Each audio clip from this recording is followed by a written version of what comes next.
Hello movie barfs and welcome back to the channel. You know, Jack Nicholson's Joker is still the reigning clown prince of crime for me, but there's no argument that Heath Ledger's Joker was an instant classic. I mean, the guy managed to join the ranks of iconic villains like Darth Vader and Voldemort in just one movie, which is no small feat by anyone's standards. And you can't say that it's due to the uniqueness of playing a homicidal clown.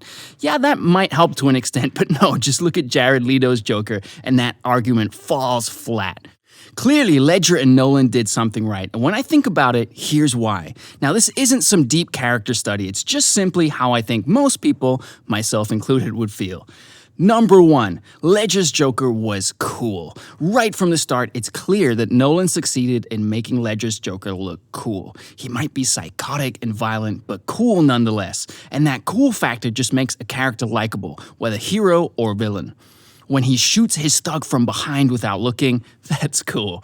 When he keeps all the mob bosses at bay with this explosive vest, that's cool. When he drives around in a police car without a care in the world, that's cool. And when he does that infamous pencil disappearing trick, that's friggin' cool. Okay, yeah, it's a twisted form of humor, but it's still charming to some degree.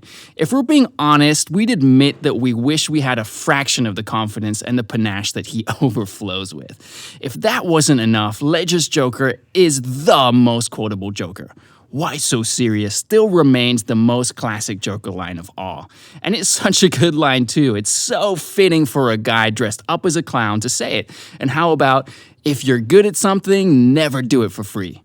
That's not to say that the other Jokers were not cool, but they just give off a different vibe.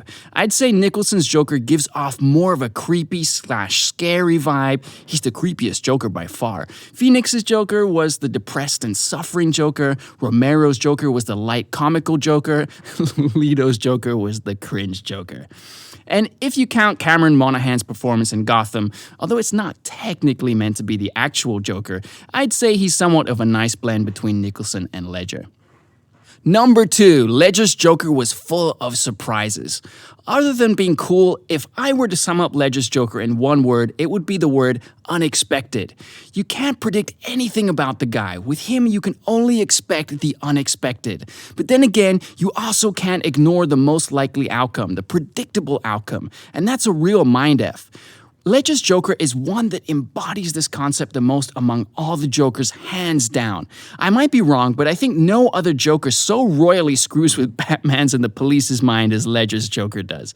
And that's another huge reason why the character works, because sometimes we've seen so many cliches that it's hard to get excited when we see the same old tropes on screen.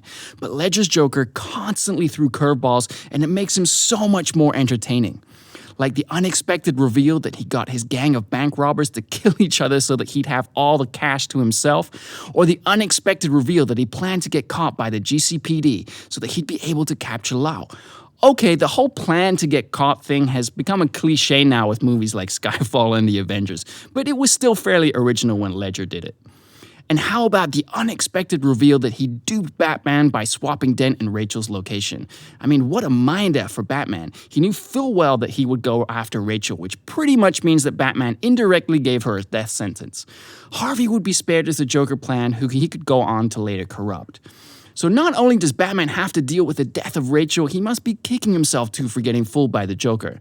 And at the end, the unexpected reveal of him swapping the hostages for his clowns, making it harder for the police to extract them.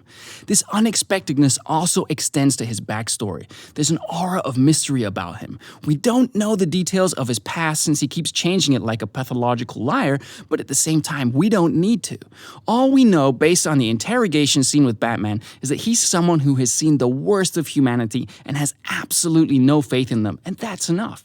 This is a guy who's aware of how sick and twisted he is, and he's out to prove to everyone that deep down, they're equally rotten inside, and can be just like him given the right conditions. Basically, a more complex way of saying the one bad day argument.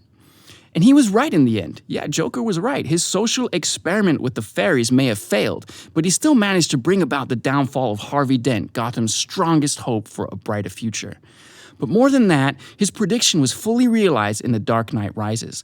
Gotham tearing themselves apart was the fulfillment of his prediction that these civilized people would eat each other when the chips are down.